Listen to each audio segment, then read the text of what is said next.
El órgano de administración judicial presenta Te Escuchamos. Aquí hablamos de acceso a la justicia y protección de derechos de personas en situación vulnerable. Conoce las acciones que realizan los órganos del Poder Judicial de la Federación para garantizar el ejercicio de tus derechos. Acércate, porque aquí te escuchamos, te asesoramos y te defendemos.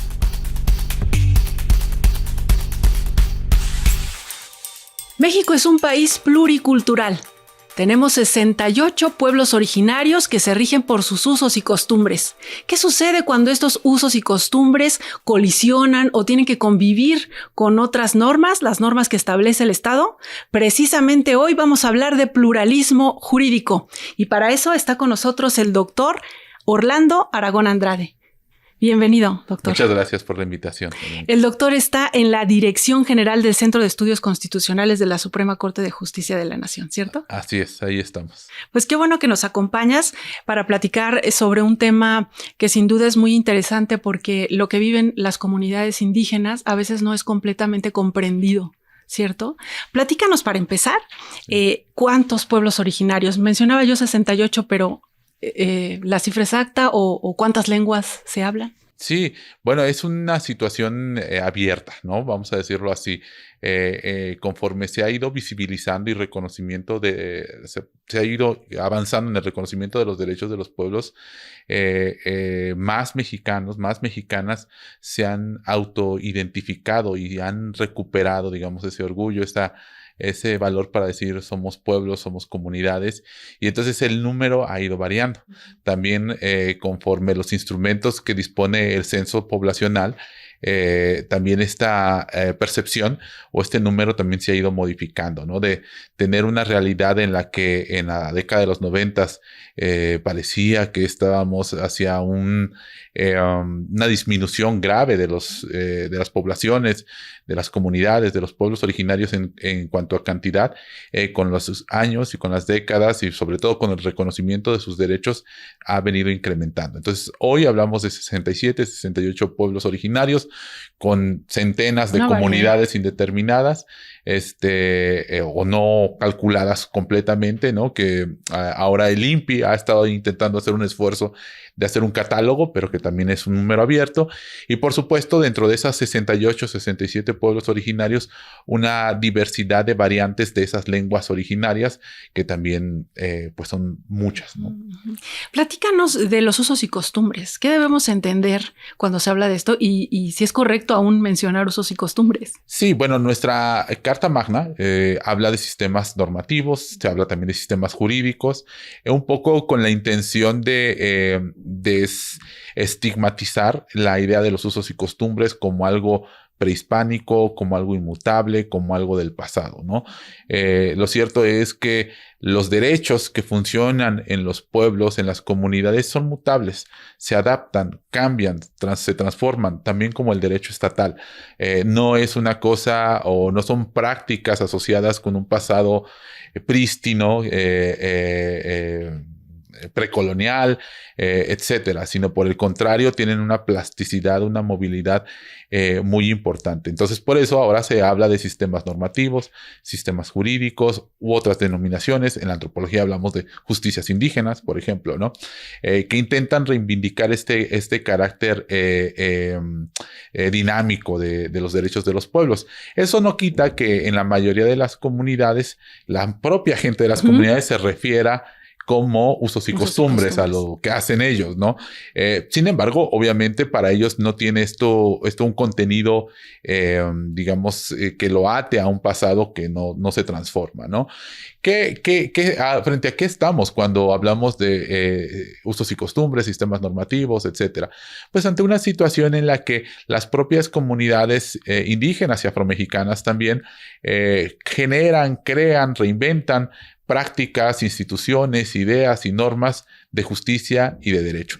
Es importante también, para hacer un análisis un poco más sofisticado, es que estas normas siempre tienen una convivencia con el derecho estatal. No están, digamos, aisladas, no están de manera separada, generalmente están hibridadas, mezcladas, intrincadas.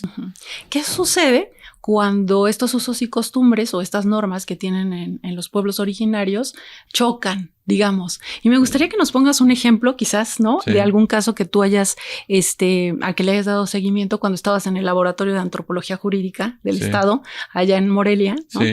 Sí. Cuéntanos un poco como para que todos podamos entender cómo se puede dar esta colisión entre sistemas normativos. Sí, y a mí me gustaría decir que efectivamente el pluralismo jurídico puede tener distintas dimensiones. Una es justamente la colisión de derechos, ¿no? Por ejemplo, pondría yo un caso muy típico. En una comunidad, por lo menos allá en Michoacán, y creo que en gran parte de lo que conocemos como Mesoamérica, como región, los pueblos las comunidades otorgan, vamos a decirlo así, como una especie de ciudadanía comunal a todo aquel que hace faena, que hace trabajo comunal, que rinde servicio a la comunidad, de muchas maneras, ¿no? Desde limpiar un camino, ayudar a construir un salón de la escuela, dar mantenimiento a espacios comunes, respetar los usos y costumbres, los sistemas normativos, las buenas costumbres de la comunidad. Eso es lo que te otorga a ti la ciudadanía de participar en las decisiones de la comunidad, particularmente en la asamblea comunal. No te lo da tener 18 años nada más. Incluso hay comuneros y comuneras que pueden participar desde mucho antes en la asamblea porque también forman familias. Entonces también ser padre de familia o ser parte de una familia es lo que otorga esta posibilidad en una comunidad. Por supuesto que esto puede tener una, digamos, interpretación contraria al derecho estatal, por ejemplo, a nuestros derechos políticos. En una comunidad, si tú no has hecho entonces faena, tequio, servicio comunal, si no has cumplido ciertos cargos que te van señalando la comunidad para que vayas desarrollándote como un buen comunero, como una buena comunera, es posible que no tengas derecho a ser elegido. O sea, no tienes voz ni voto ahí. Exactamente, por lo menos no eres considerado como una persona que pueda ser válidamente postulado en una asamblea, por ejemplo, ¿no? Ahora, también es cierto que la realidad, la mayor de las ocasiones más bien, se da un encuentro que le da una cariz, un matiz especial a los derechos de los pueblos o al derecho que ocurre en los pueblos. Permíteme ponerte un análogo, es como la religión. Muchos de nuestros pueblos son muy católicos, de hecho tienen nombres de algún patrono no católico. La religión que practican, el catolicismo que practican las comunidades indígenas, pues no es necesariamente el mismo catolicismo, digamos, de la ciudad o del Vaticano. Es una forma particular, pero está hibridada la fe católica y sus prácticas. Diríamos y ellos se reconocen como católicos. Exactamente. Diríamos que así también, en la mayoría de los casos, obviamente también hay variantes, hay protestantismos, etcétera. Pero el derecho estatal así también se vive. Hay una mezcla en la que en la mayoría de las ocasiones da forma particular a la forma de organización de los pueblos. Y eso es muy complejo porque viene acá el tema, por ejemplo, cuando se ven involucrados en alguna conducta ilícita, digamos, y cuando se aplica la sanción y le aplican la sanción, por ejemplo, si es materia penal, ¿no? Y choca con los usos y costumbres de la comunidad. Así es. Por ejemplo, tenemos casos, para volver al ejemplo de Michoacán, en la que por la regulación estatal a las comunidades se les ha reconocido el derecho a la seguridad estatal, es decir, a la seguridad comunal, perdón. Es decir, las propias comunidades tienen el derecho de brindarse seguridad a sí mismos y entonces en las asambleas se puede elegir a policías comunales que se encarguen de cuidar al pueblo, ¿no?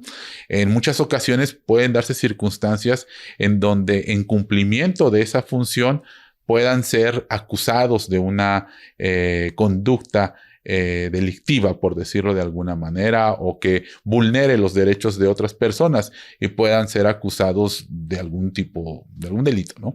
Entonces, ahí la situación, pues justamente que vivimos es una colisión, porque por un lado ellos están cumpliendo una mandato de su asamblea de que funjan con una función particular, que en este caso es el de la seguridad, pero por otro lado, desde fuera, desde cierta mirada del derecho estatal, puede que estén cometiendo una acción ilícita, un delito, alguna conducta que se encuadre en un tipo penal, ¿no? Doctor, ¿y si en el sistema del Estado es complicado el tema de la reinserción social?